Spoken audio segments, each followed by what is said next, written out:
5, 4, 3, 2, 1, close the door. Assalamualaikum warahmatullahi wabarakatuh. Waalaikumsalam warahmatullahi wabarakatuh. Oke, hari ini kita akan berbincang-bincang seputar konsep syiar Islam Sunan Kalijaga bersama dengan kelompok 34 KKN MID-DR Win Wali Songo Semarang. Oke, kita di sini ditemani dengan Bapak Samsudin, SPDI MPD. Beliau dilahirkan di Kabupaten Semarang 25 Oktober 1964. Untuk riwayat pendidikan beliau, SDN Duren Tengaran, MTS Susukan, PGA Salatiga. Untuk S1 berada di Setain Salatiga, Pendidikan Agama Islam. Untuk S2 berada di IAIN Salatiga, jurusan Pendidikan Agama Islam, lulusan tahun 2019. Untuk sekarang beliau bekerja sebagai pengawas pendidikan agama Kabupaten Semarang. Oke, cukup tak lama-lama kita langsung saja ke topik pembahasan mengenai konsep syiar Islam Sunan Kalijaga. Oke, untuk pertanyaan pertama, Sunan Kalijaga secara umum kita ketahui bahwasanya salah satu sunan di Jawa Tengah yang memiliki cara menyebarkan agama Islam yang unik, yaitu dengan menggunakan alat musik dan akulturasi antara agama Islam dan adat Jawa. Oke, menurut Bapak, siapakah sosok Sunan Kalijaga itu? Ya. Terima kasih. Sebelum saya menyampaikan menjawab pertanyaan Anda, saya ucapkan Assalamualaikum warahmatullahi wabarakatuh. Waalaikumsalam. Sunan Kalijaga itu adalah putra dari Temenggung Wilatikta, yang mana beliau beristri bernama Dewi Retno Dumila. Dari pasangan itulah maka lahirlah seorang bayi laki-laki yang diberi nama yaitu Raden Mas Said. Beliau lahir pada tahun 1430 Masehi. Nah, Tumenggung Wilatikta merupakan keturunan dari Ronggolawe yang hidup di masa pemerintahan Raden Majapahit, yang mana Raden Majapahit itu berkuasa pada tahun 1293 sampai 1309 Masehi. Nah, namun Ronggolawe itu mati terbunuh oleh Kebu Anabrang, yang mana matinya di Sungai Tambak Beras tahun 1295. Menurut riwayat, Sunan Kalijaga mengembuskan napas terakhir itu pada tahun 1586 pada usia 131 tahun. Ya. Nah, jenazahnya Sunan Kalijaga itu dimakamkan tepatnya di Desa Kadilangu Demak, Kabupaten Demak, yang mana terletaknya itu di sebelah timur laut dari kota Bintoro Demak. Nah, semasa kecil beliau dikenal dengan nama Raden Mas Said atau bisa disingkat Raden Said. Nah, atau juga ada istilah nama asing yaitu Win Sam'i. Nah, itu nama waktu kecilnya. Nah, Sunan Kalijaga pernah waktu muda yang namanya perjalanan hidup itu pernah menjadi seorang maling celuring. Ya. Pada saat itu Sunan Kalijaga dilahirkan dari seorang adipati dari Tuban, yaitu di Jawa Timur, yang bernama Tumenggung Wilatikta.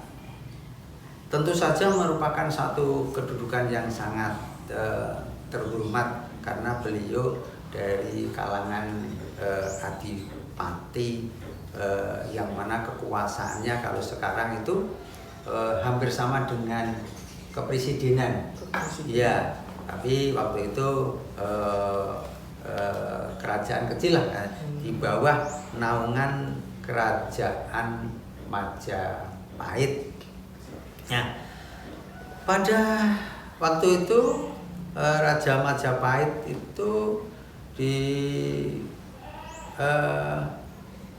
keturunan dari Arya Teja IV, Arya Teja IV keturunan dari Arya Teja III, Arya Teja keturunan dari Arya Teja II, dan Arya Teja I.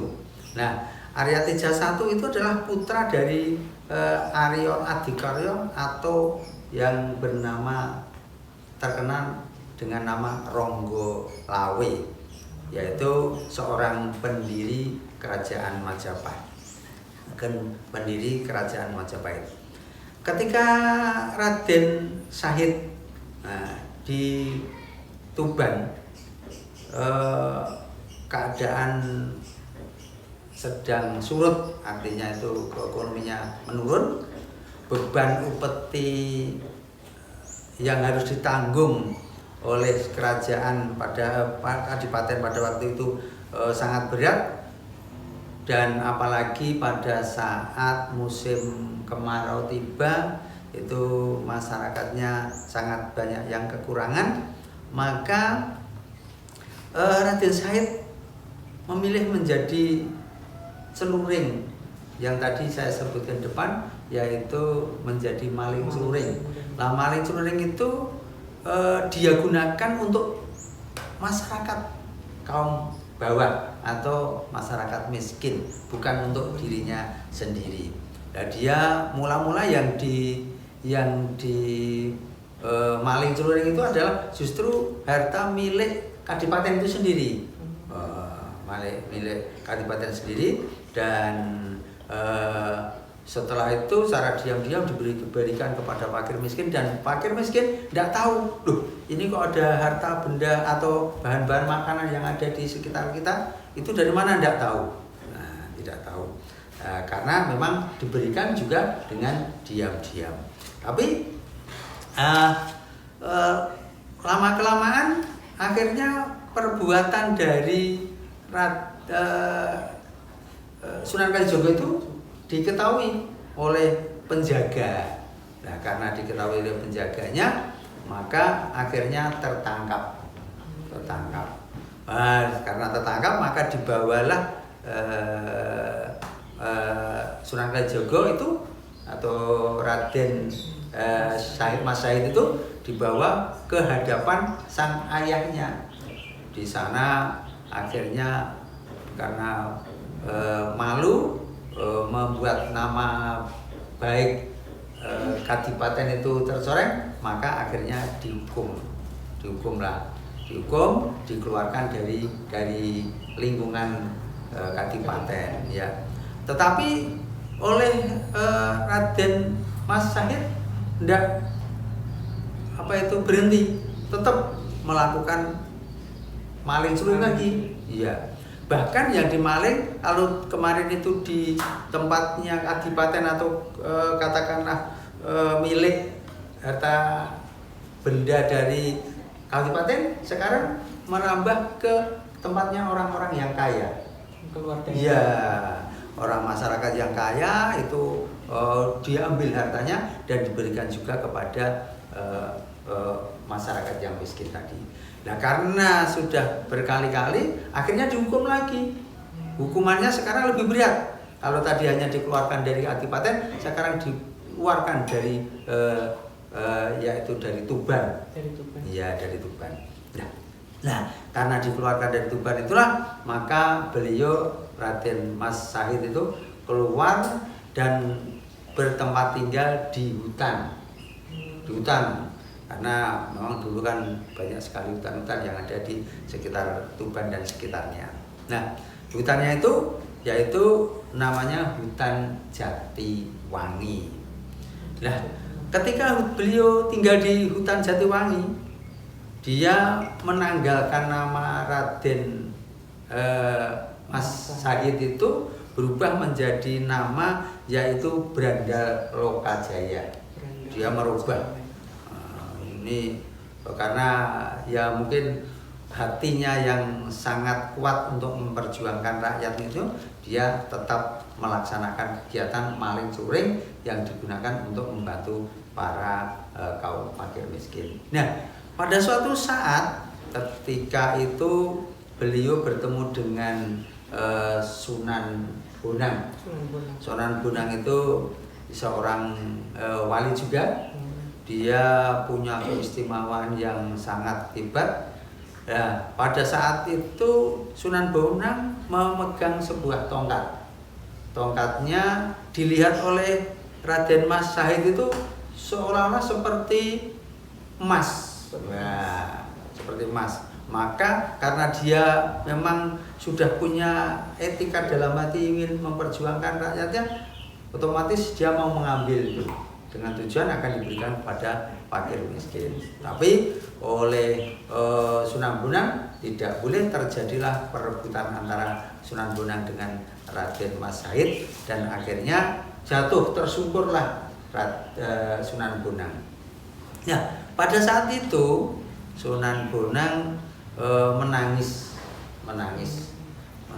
Mengapa kok menangis? Nah, ini yang menjadi pertanyaan dari Mas Sahid. Kok nangis, kenapa ya? Nah, ternyata menangisnya itu sambil menyampaikan pesan-pesan kepada Raden Mas Sahid, yang intinya dari pesan itu, perbuatanmu ini ibarat orang yang mencuci pakaian, tapi yang digunakan mencuci adalah air yang kotor, bahkan najis, yaitu air kencing. Maka tidak ada gunanya kamu berbuat seperti ini. Nah, dari itulah maka dia tersentak hatinya, merasa aku ternyata jadi orang yang salah atau tidak benar. Nah, mulai saat itulah beliau berkeinginan ingin menjadi muridnya, karena di samping melihat apa itu tutur katanya, dia melihat bahwa pohon yang ada di sekitarnya, pohon apa itu namanya, seperti pohon kelapa itu dirubah oleh Sunan Bonang menjadi emas. Ya, bahkan buahnya jadi emas. Nah, saat itu Raden Mas Sahid pengen memanjat emas itu. Nah, akhirnya dia manjat. Setelah ketika manjat, ternyata yang dipanjat itu berubah, tidak emas, dan bahkan menjatuhi dirinya. Raden Mas Sahid itu kena kepala dan Mas Sahid jatuh pingsan. Nah, ketika sadar itulah beliau menyatakan untuk menjadi murid Sunan Bonang. Nah, pada saat itu Sunan Bonang tidak serta-merta, ya saya terima kamu jadi murid saya. Nah, dia mengatakan, kamu akan saya jadikan murid saya apabila kamu melaksanakan tugas dari saya atau menepati janji saya. Apa itu Sunan Bonang? Kamu tunggui apa itu tongkat ini yang saya tancapkan di sini, jangan sampai pergi sebelum saya datang lagi. Nah, itu sejarahnya seperti itu. Nah, pada saat itu karena dia itu berkeinginan menjadi murid, maka ditunggulah sampai berhari-hari, berbulan-bulan, bahkan sampai bertahun-tahun. Maka datanglah suatu hari setelah diuji itu oleh Sunan Bonang, datanglah Sunan Bonang ke tempat sungai, tempat menancapkan tongkat itu di pinggir sungai. Nah, ternyata Raden Mas Said tetap setia menunggui tongkat tersebut, dan sejak saat itulah Raden Mas Said dikenal dengan nama yaitu Sunan Kalijaga, yang mana beliau setia menjaga kali. Nah, Sunan Kali itu kali berarti sungai, jaga itu berarti yang menjaga. Berarti dia setia menjaga sungai itu sampai saat yang ditentukan oleh Sunan Bonang tersebut. Itu tentang sejarah ringkas tentang yaitu dari Sunan Kalijaga. Ya, itu Mas yang saya ketahui tentang siapakah Sunan Kalijaga. Terima kasih.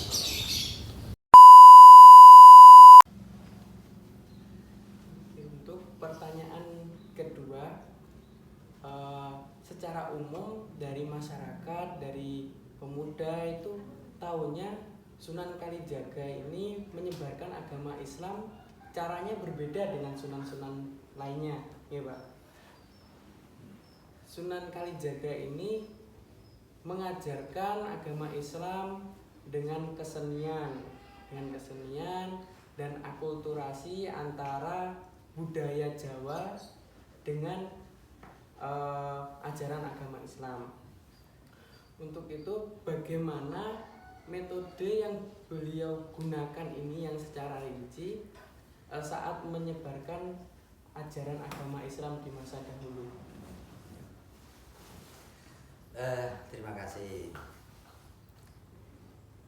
Memang yang namanya seorang wali itu punya gaya penyebaran agama Islam itu berbeda-beda.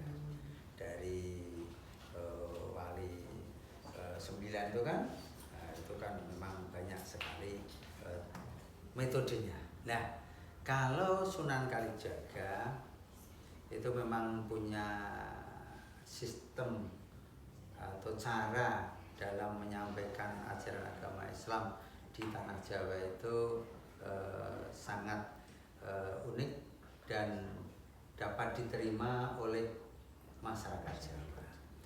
Masyarakat Jawa itu pada waktu itu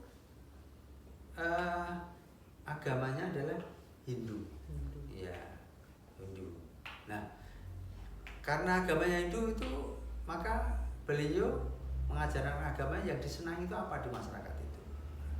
Dilihat sekitarnya, memang yang disenangi adalah seni.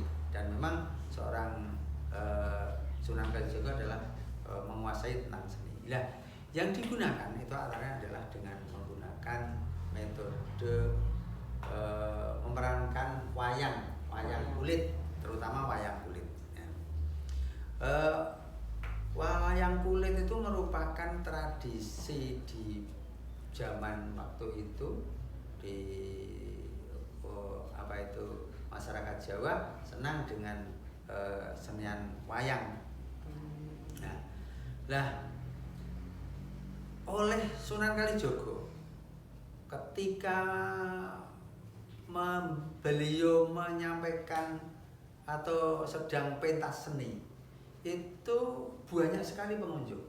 Nah, pengunjung yang datang itu tidak dikenakan biaya, tidak disuruh membeli tiket masuk dan sebagainya, tapi cukup dengan membaca 2 kalimat syahadat. Ya. Kalau yang mau membaca 2 kalimat syahadat, silahkan masuk menonton, atau mengikuti pagelaran wayang kulit itu. Nah, jadi unik kan kalau bayarnya kok tidak pakai uang, cuma baca syahadat saja. Akhirnya berbondong-bondong,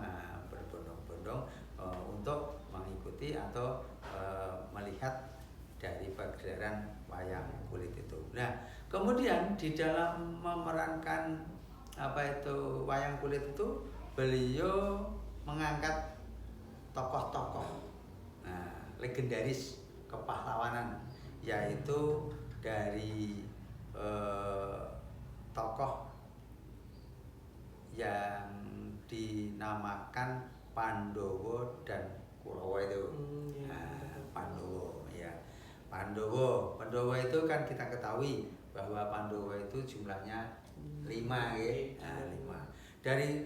Dari kelima bersaudara itu, yang pertama itu adalah Yudhistira, kemudian yang kedua itu Bima, Arjuna, kemudian Nakula dan Satiwa. Itu oleh Sunan Kalijaga itu dibuat peran masing-masing karakter. Karakter pertama yaitu Yudhistira, itu dikarakterkan yaitu ibadah 2 kalimat syahadat sebagaimana rukun Islam yang pertama.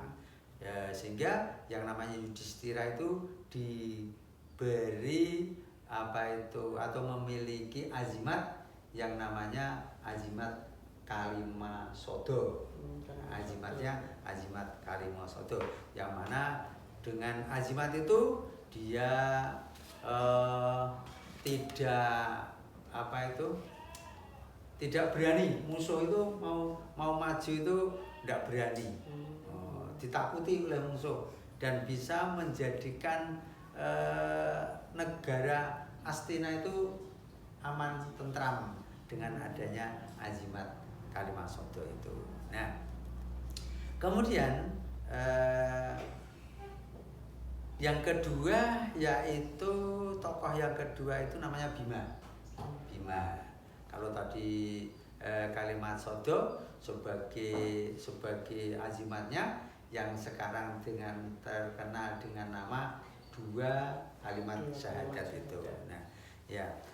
Yang kedua yaitu Bima. Bima itu difigurkan atau ditokohkan sebagai orang yang sosok kuat, tegar, dan kokoh. Nah, itu sebagai rukun Islam yang kedua itu kan sholat. Sholat itu apabila kita tahu bahwa barang siapa melaksanakan sholat, maka dia termasuk orang yang menegakkan agama, dan barang siapa yang meninggalkan sholat, dia akan termasuk golongan orang yang merusak agama. Nah, maka sholat itu merupakan pokok ajaran agama Islam. Rukun Islam yang pokok itu orang mengerjakan ibadah sholat 5 waktu itu. Nah, kemudian yang tokoh ketiga yaitu Arjuna. Arjuna itu orangnya senang bertapa, senang riyadhah, senang menyendiri dalam rangka untuk prihatin memperjuangkan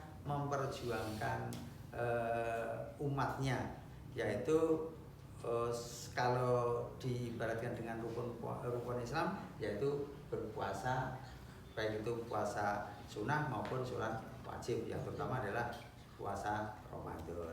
Kemudian yang kelima yaitu ditokohkan dengan Nakula Sadiwo.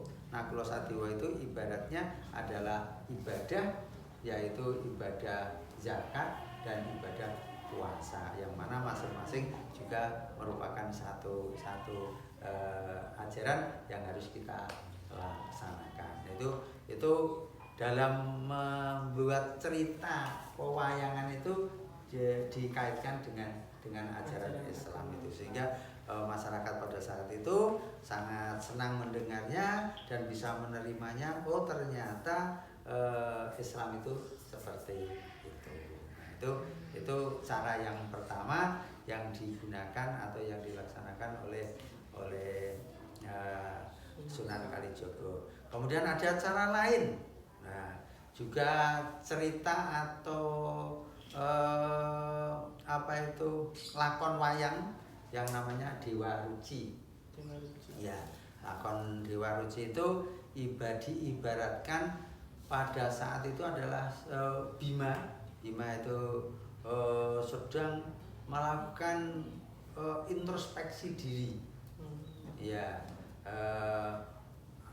sebesar apa kekurangannya atau sebesar apa pelaksanaan ibadahnya dan sebagainya semuanya, yang mana Dewa Ruci itu Bima itu dalam melaksanakan ibadah setiap harinya itu penuh dengan kesabaran, dengan ketabahan dan sebagainya, sehingga dia betul-betul menjadi orang yang bersih, yang suci dalam menghadap kepada Allah Subhanahu wa Ta'ala. Nah, kemudian selanjutnya ada lagi cara yang lain, yaitu suluk linglung. Suluk itu kalau dalam lagu ya ada lo ketika ura-ura Jawa nih gitu. Iya ya gitu.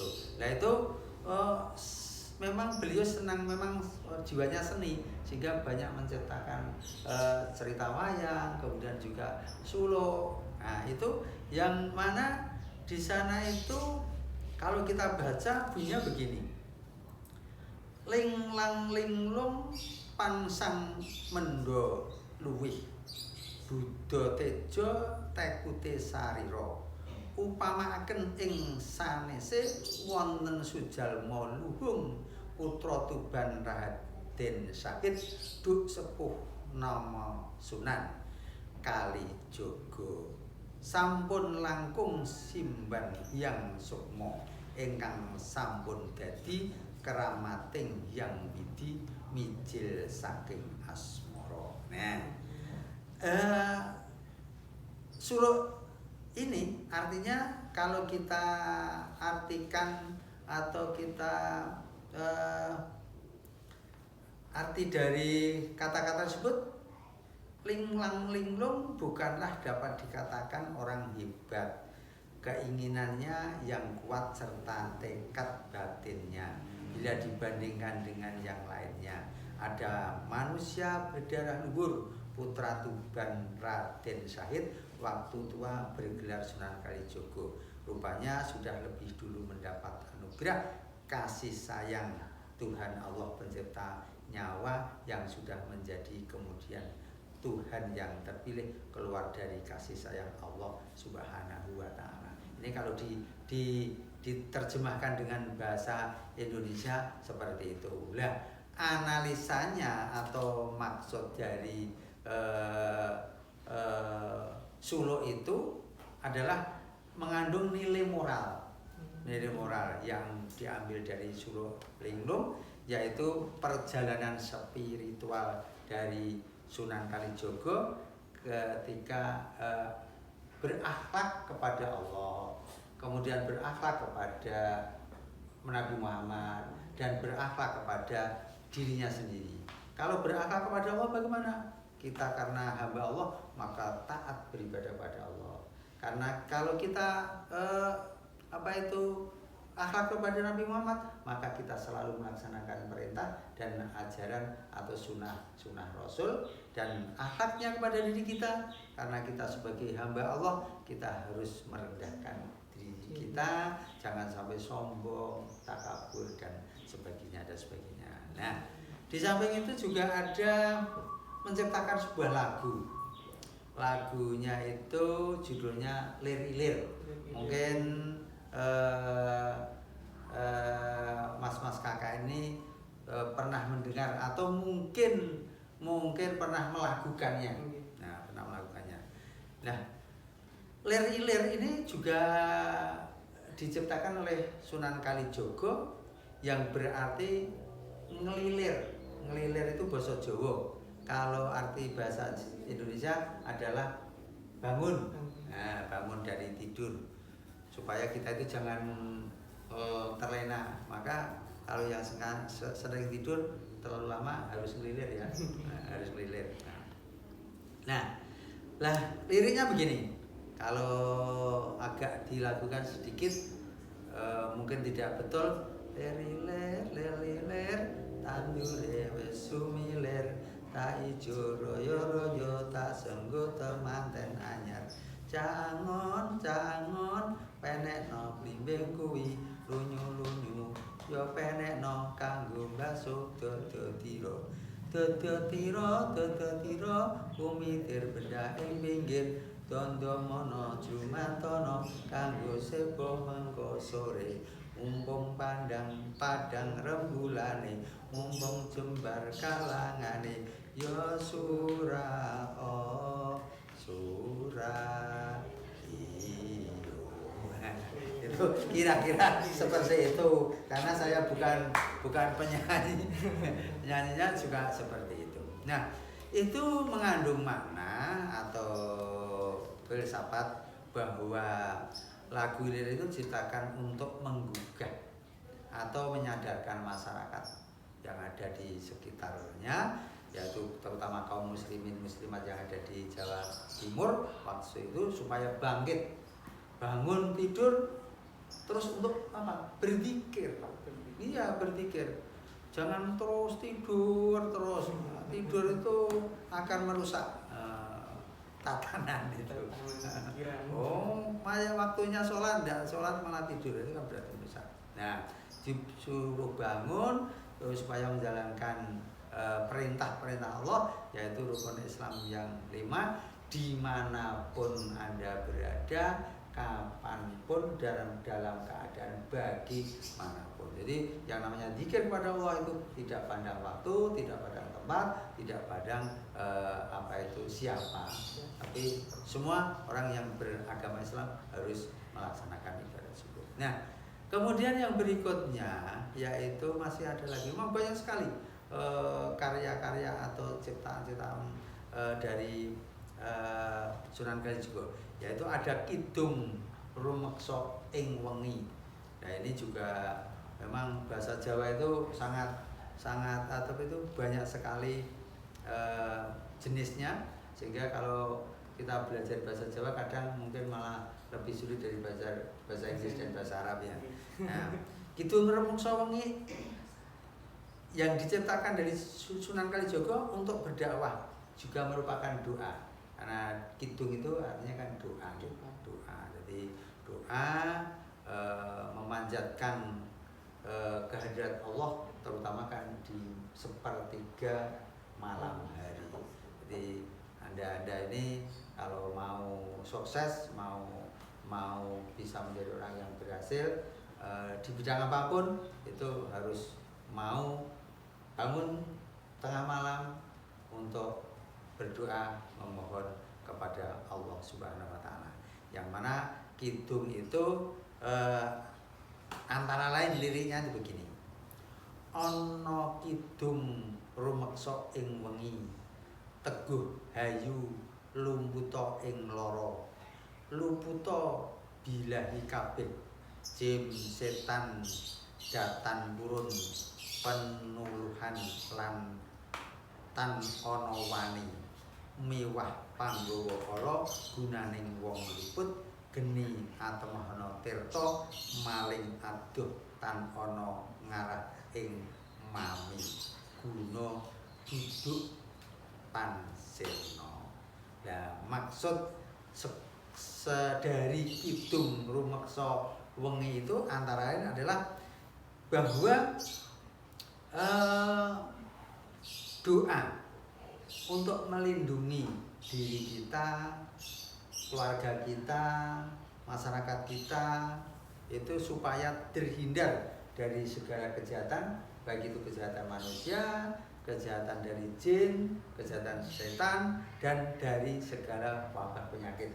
Apalagi sekarang itu sedang ada wabah namanya Mbak Corona itu.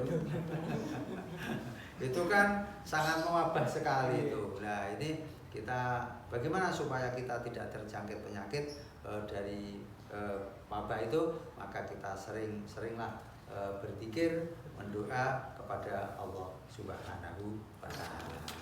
Kemudian yang berikutnya ini juga ada lagu. Lagunya sering dilantunkan oleh anak-anak kecil waktu saya masih kecil. Tapi kalau teman-teman KKN mungkin sudah tidak menyanyikan lagu karena lagunya judulnya Gundul-Gundul Pacul. Oh, iya. Pernah nyanyi? Nate. Nah, Gundul-Gundul Pacul.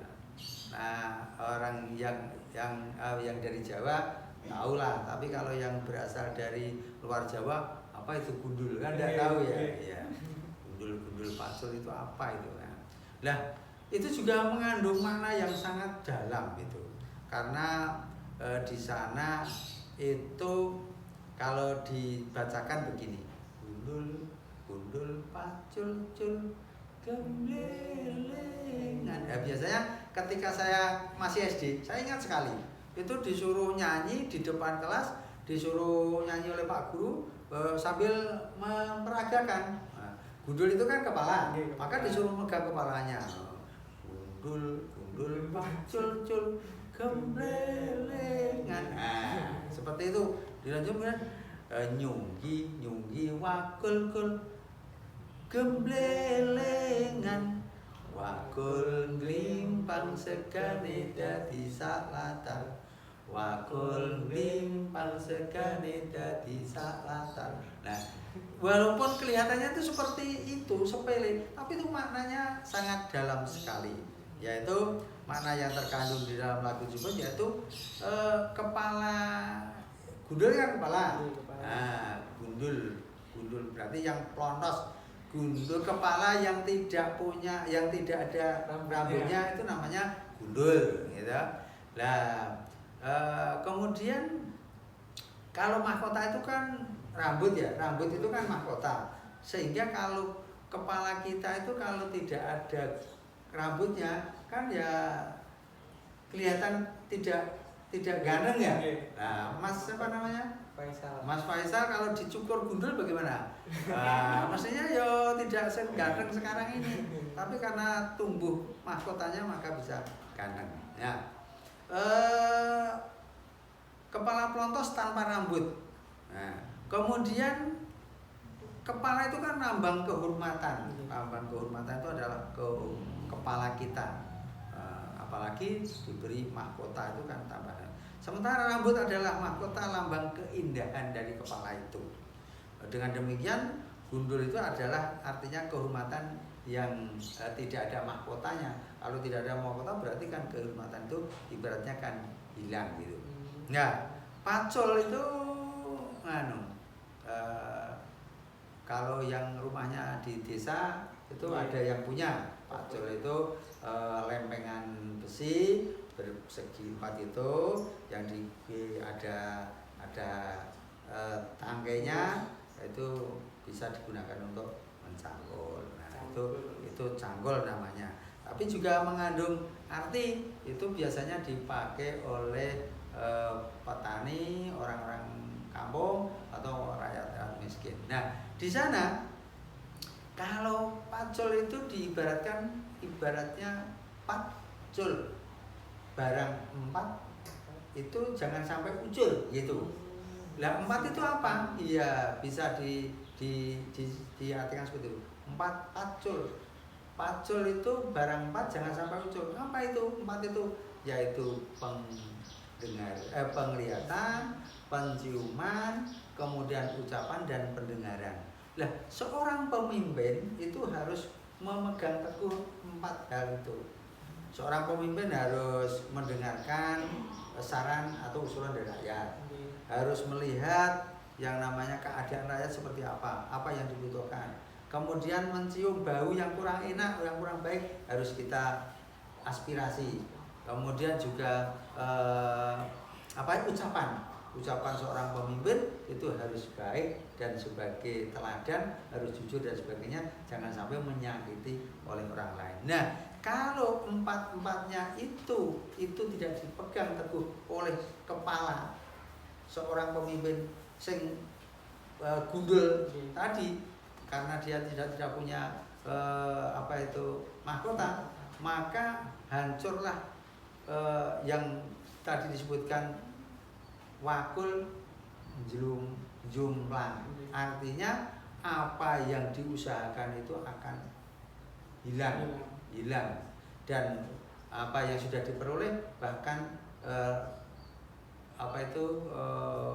wakule jerumpang segane jadi saklatan. Artinya apa yang diperbuat, apa yang dilaksanakan akhirnya musnah, tidak ada gunanya sama sekali.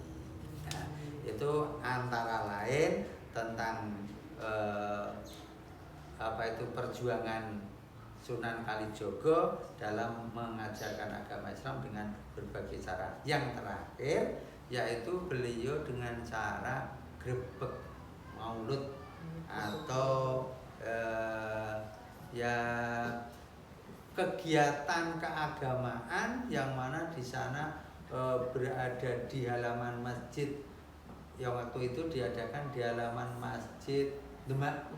Ya, para wali kumpul di situ, masyarakat diajak berkumpul, kemudian diberikan ceramah keagamaan supaya masyarakat yang ada di sekitar kita selalu melaksanakan ajaran agama sesuai dengan apa yang sudah dimiliki atau ilmu yang sudah didapat oleh para guru dan kiainya. Ya, sampai sekarang grebek maulid itu dilaksanakan oleh umat Islam dengan cara yaitu memperingati hari lahirnya Nabi Muhammad Shallallahu Alaihi Wasallam. Itu antara lain tentang trik-trik metode yaitu Sunan Kalijogo dalam menyebarkan agama Islam di tanah Jawa. Iya, itu Mas. Ya. Oke kan, jadi Sunan Kalijogo tadi menyebarkan agama Islam dengan kesenian, misal wayang, sulung, tebang-tebang, dan yang terakhir grebek maulid ya Pak. Untuk masyarakat zaman dahulu itu menyebarkan agama lewat kesenian itu apakah sudah efektif Pak menurut Bapak?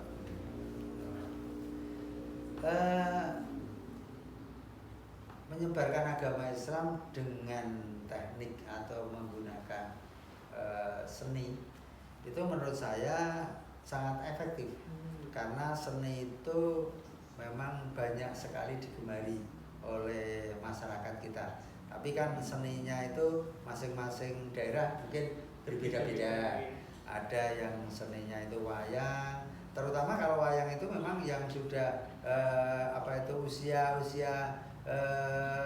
agak tua sedikit ya. Tapi kalau yang kaum milenial itu memang ya tidak senang kalau wayang. Tapi intinya seni itu sangat efektif digunakan untuk penyebaran agama Islam, baik itu di masa dulu pada masa zaman kewalian sampai sekarang pun musik itu sangat eksis apabila digunakan untuk penyebaran agama Islam. Ya.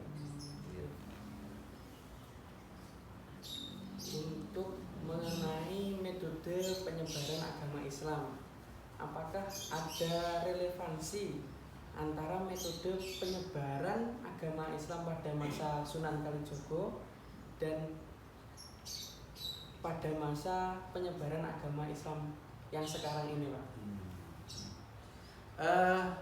Tentang relevansi ya, itu dengan masa waktu zaman kewalian dengan masa sekarang itu tetap ada relevansinya. Antara penyebaran agama Islam sejak zaman dulu sampai sekarang itu tetap ada referensi. Karena apa? Wayang kulit itu sampai sekarang ternyata masih eksis. Walaupun sudah usianya beratus-ratus tahun, tapi sekarang juga masih eksis dikembangkan, bahkan banyak ya mulailah tidak hanya di negara kita, bahkan di negara tetangga yang di mana di Amerika pun ada yang menyukai seni wayang. Dan kalau itu yang memegang kesenian itu orang yang beragama, insya Allah dia akan menyebarkan agama itu lewat musik itu.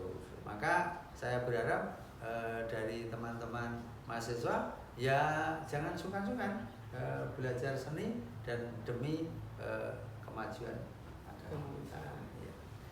Sampai niku napa orang luar negeri berbondong-bondong Ya, belajar nggih, ke Jawa, ke Jawa. untuk mempelajari kesenian Jawa. Ya.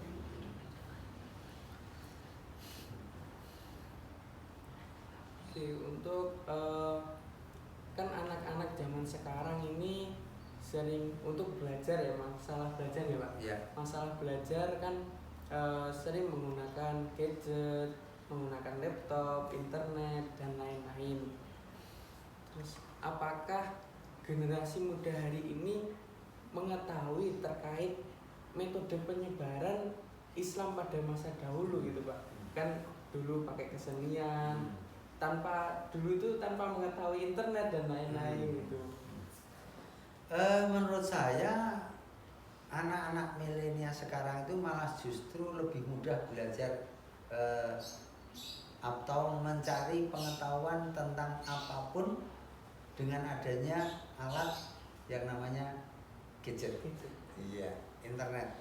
Dengan laptop yang dikonekkan dengan internet bisa mengetahui ilmu, segala macam ilmu, termasuk seni wayang, seni budaya pada penyebaran pada masa kewalian. Itu semuanya, kalau orang dulu mau belajar itu harus cari buku kemana, mencari buku di perpustakaan atau di mana-mana.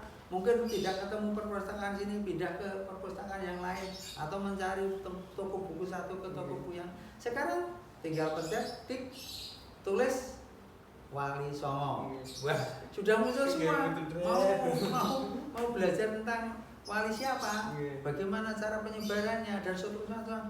Nah, ini merupakan satu keuntungan bagi anak-anak semuanya dan teman-teman mahasiswa dalam rangka untuk mengetahui bagaimana penyebaran agama pada waktu itu dan bagaimana sekarang kita akan menyebarkan agama Islam, dakwah kita demi kemajuan agama, nusa dan bangsa.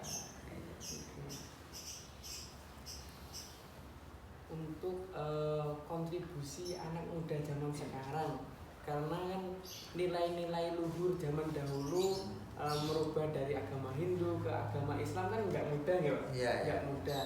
Tuh.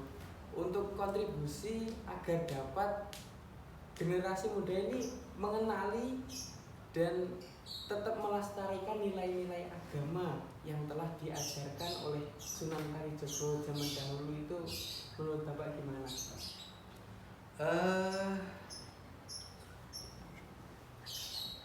Kontribusi sumbangsih dari pemuda, terutama mahasiswa, apalagi mahasiswa UIN, UIN Semarang.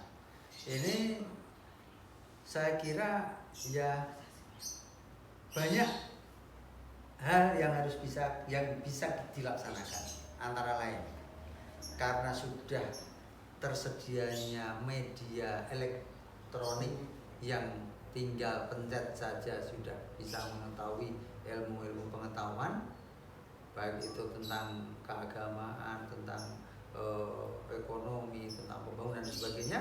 Nah, yang kaitannya dengan kontribusi apa supaya pengajaran agama Islam yang dilaksanakan oleh Sunan Kalijogo itu bisa lestari, bagaimana?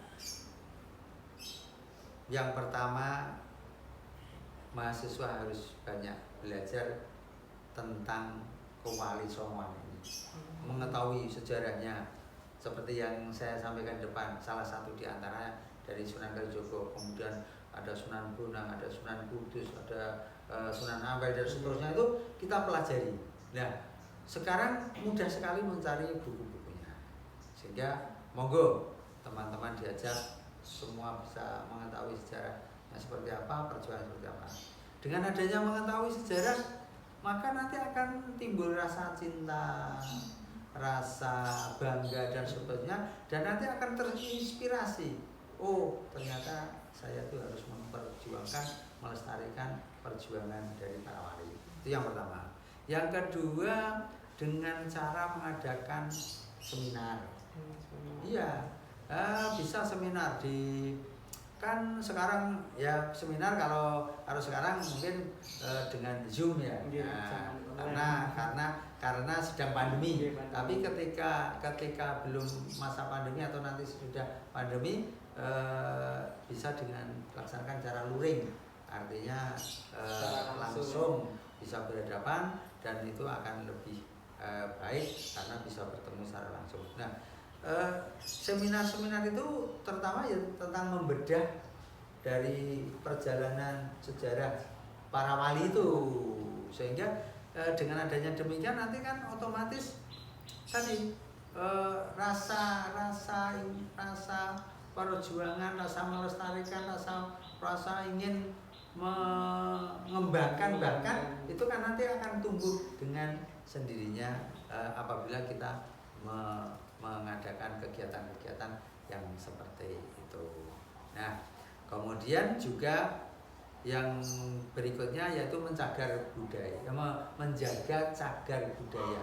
Karena banyak sekali peninggalan-peninggalan para wali itu yang sampai sekarang masih kita lihat, bisa kita ketahui, yang ada di Witoro Demak, ya, Adilangu tempat makamnya Sunan Kalijogo, kemudian juga di sana-sana kita jaga sebagai pemuda penerus perjuangan bangsa. Kita harus menjaga kelestarian cagar budaya itu.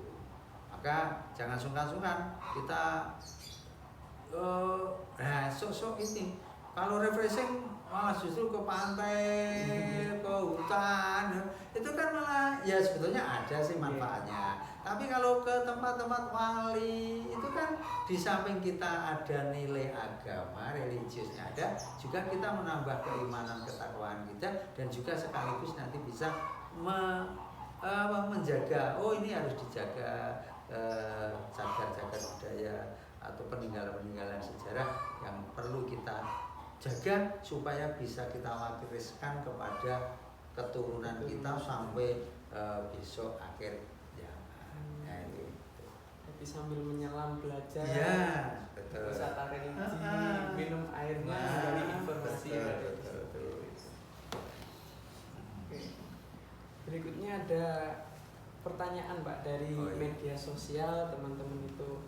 Oke, salah satunya begini pertanyaannya. Di era globalisasi saat ini, generasi milenial bahkan santri milenial pun kerap kali mengabaikan bahkan tidak mengetahui syair-syair ataupun makna syair-syair Wali Songo, khususnya dari Sunan Kalijogo tadi, tembang-tembang tadi. Mereka lebih cenderung tertarik dengan sesuatu yang lebih modern seperti game, bermain TikTok dan lain-lain yang viral pada saat ini. Hal ini tentunya sangat merugikan generasi-generasi saat ini. Jangan sampai harapan masyarakat generasi milenial ataupun santri milenial diharapkan bisa menjadi generasi emas penjaga tradisi keislaman di bumi Nusantara, hanya menjadi sebuah kata klis saja gitu.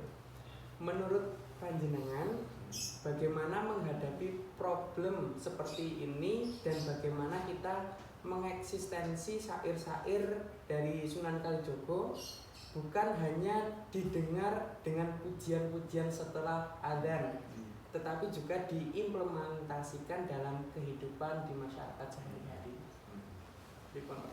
Itu tugas jenengan. Iya, ini tugas para penerus generasi milenial yang harus digiatkan atau digalakkan. Karena apa? Sebetulnya yang namanya warisan leluhur dari para wali itu sebetulnya kan bisa akan dinikmati atau disenangi oleh anak-anak muda apabila anak muda itu mau berkreasi, mau berkolaborasi, mau ya mengupdate apa-apa kesenian-kesenian yang tadi diciptakan oleh para wali itu.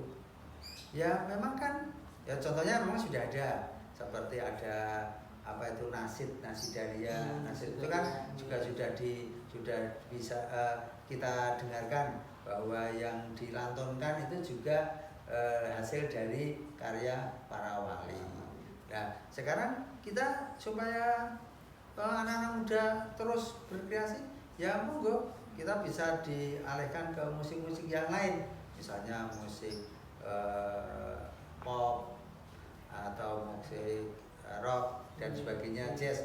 Nah itu kan bisa, lirik-liriknya itu kan sebetulnya bisa diambilkan dari situ. Karena kalau yang musisi generasi muslim mesti kan juga terinspirasi seperti itu, sehingga biar tidak hanya didengar di musola atau di masjid ketika ada ada pujian setelah adzan sebelum sholat jamaah dimulai, tapi supaya lirik-lirik Islam itu bisa terdengar di kamar-kamar itu apabila di arrangement yang bagus, kemudian juga diiringi dengan musik yang sesuai mestinya kan. Masa religi kok dipakai dangdut sing anu kan juga tidak sesuai, mestinya ya disesuaikan kan gitu. Itu tentang bagaimana cara supaya tetap eksis tadi.